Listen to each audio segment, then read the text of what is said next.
Let me try and give you an idea about mindfulness meditation. This particular technique has 6 steps. Number one, what we have to do is we have to answer 2 questions before we get into mindfulness proper. The 2 questions are, what is mind? And number 2, what is mindfulness? Now, in terms of what is mind, we have 3 answers. One is the Western philosophy. George Berkeley, he is a great spiritualist and a philosopher, said mind is not matter. There's no matter at all. Then our own Eastern philosophy, Swami Vivekananda, same question was put to him, what is mind? Swami Vivekananda said, mind is matter, but is finer. What he meant by that is that mind, even though it is considered matter in his mind, it is so fine that when death occurs, everything perishes except for the mind. Because the mind then can travel to another body. You know, the concept of reincarnation. So what is the third answer to a question, what is mind, is neuroscience. Neuroscience takes a very simple attitude. They say mind is really a brain process, nothing else. Just like brain has so many processes to do different things in the body, mind is one of those. Well, that's good news for us. Why is it a good news? If it is a brain process, we have certain amount of control to modify it. So we are going to demonstrate that as part of this mindfulness program. So once we know what mind is, so what is mindfulness? What is it? Mindfulness simply means being in the present, okay? Because life exists only in the present. Now, if you want to live, you have to be in the present. If you want to dream, you be out of being in the present. So in other words, the theory is that we should live always in the present moment, because that is where life exists. Okay, with that simple definition, we understood a simple definition of mind. We understood a simple definition of mindfulness. Now we have 6 steps to cover for our program. The first step is called general awareness. Now, what is general awareness? Anything around you, everything around you is general awareness. From the Indian epic Mahabharata, we learned from Arjuna how to condense this general awareness, which is very vast. In the Western countries, our minds are scattered all over due to numerous kind of things coming into the mind. So how do we narrow this general awareness, like Arjuna did, into a small area? For that one, you need the help of your mind. Okay, so I'll tell you how general awareness is shortened. Number one, whether you're sitting on the floor or whether you're sitting in a chair, doesn't matter. All you have to do is ask your mind, make your mind your friend. Ask your mind to create a 5-foot diameter circle around you, or a 10-foot, or a 20, not more than that. And if you're sitting in a room like I do, maybe a 10-foot circle may be okay. Once the circle is completed, you're already in the center of this circle, and the circle was created after you sat there. Now, who is going to monitor the circle? Your mind is. Mind is going to be the monitor here. Now, once you're sitting there, what is there? The circle is there and you. There's only 2 things here. Now, the second step is self-awareness. The first one is general awareness, being monitored by your own mind. And self-awareness is you're sitting there And then you have to ask yourself a question, why am I here? Why am I here? I'm here for meditation, to calm my body, to practice meditation. So then once you know that you are in a safe place, because the circle, so-called general awareness circle, being monitored by your mind, it's not going to go anywhere. Where is it going to go? It is right there. And where are you going? Right there. You are not going anywhere. So when you complete step 1 and 2, you got to move to the third step. This is a very critical step, a very important step. This is called present awareness.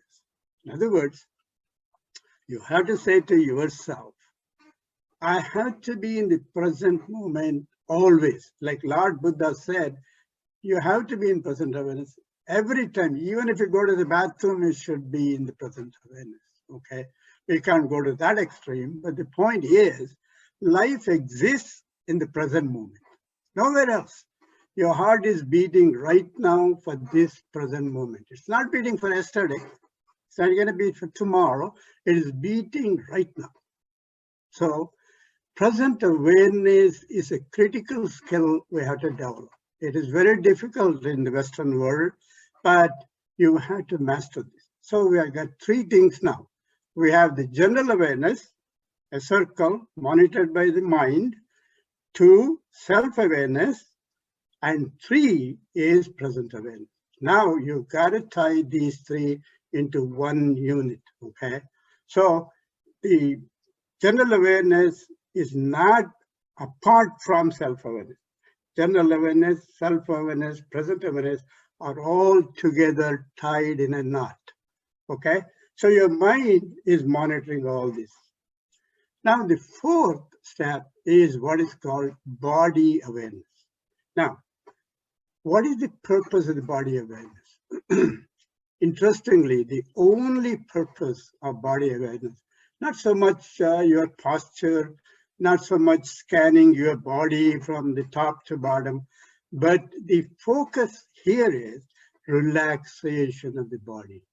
Relaxation, complete relaxation of the body. Why is that? Why should you need that? Well, here's the answer.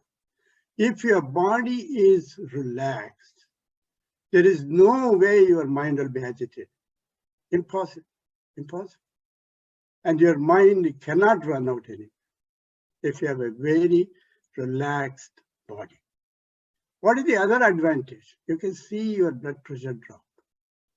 You can see your stress hormones drop. You can see your good hormones, serotonin, dopamine, go up. And you see a sense of calmness spreading your entire body. You can experience that. So even though you may be tempted to kind of scan your body as a routine meditation practices are, I'm not saying you shouldn't do that. You certainly can do that. But your mind, in your mind, you should have the intention. Relaxation of the body is crucial for you to develop present awareness and a calm mind and help medically in terms of your health conditions. So that is the focus. Now, the 5th step is called respiratory rate or breathing. Okay. What is the point in this 5th step? This is the point. If you're breathing 12 times a minute, okay, your goal is to bring it down to 6. Now, how are we going to do that? Well, slow, steady, deep breath. Slow, steady, deep breath. It may take some time to learn, fine, but you must bring down the breathing rate to at least 6. Slower the breath, longer the life.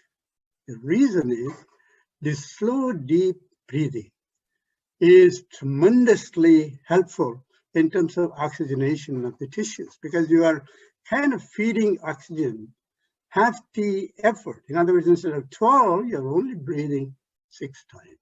Okay, so it is very crucial because people mistake Well, when you say breathing, they mistake it for just observing the in-breath and the out. That's fine. I mean, you do that. I have nothing wrong with that. But in this particular technique, the emphasis on the rate and the slow, steady, deep breathing. Okay? That's crucial.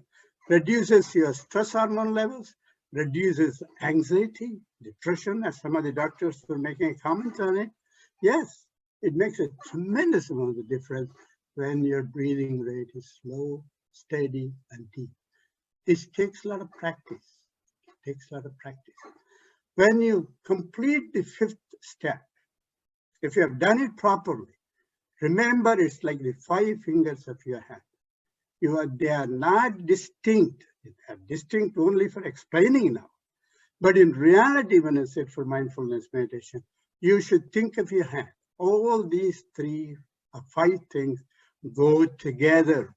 Your general awareness, self-awareness, present awareness, body awareness, and respiratory rate. These 5 should be linked. They are not detached. They are part of the same thing. Okay, all the 5. I always imagine like tying a knot from one to the other, in my mind. Now, the last step is called thought analysis, TA. Now, what is that? If for some reason you have not done this technique properly, okay, you have made a mistake somewhere, you have not tied the knots to all the 5 as you should, you may occasionally get some stray thoughts in your mind. Then you have to examine, once you know what kind of thought did bother you during this. And the question then is why? Why did it bother you? So that analysis is usually done in the early stages of your practice, okay? So as a lot of people mentioned, the benefits of mindfulness, I don't need to tell you that, but it makes a very big difference, especially in youngsters, middle-aged, elderly, it doesn't matter, whatever group. Calming your body down, making body calm, relaxing your body, okay, reducing your breathing rate is a tremendous help. Okay, so that is all I have to say about this. I know that I might be taking more time than I should have, but if any of you have any questions or anything, you can always write to me or contact me. But this is a simple practice. It should not take more than 10 minutes or maybe 15 minutes. You could do it in your office, in your home, no matter where you are, okay? So thanks very much, Vijaya and the team, Utsahi team, for giving me an opportunity to talk. I hope this talk is useful to you. Thank you.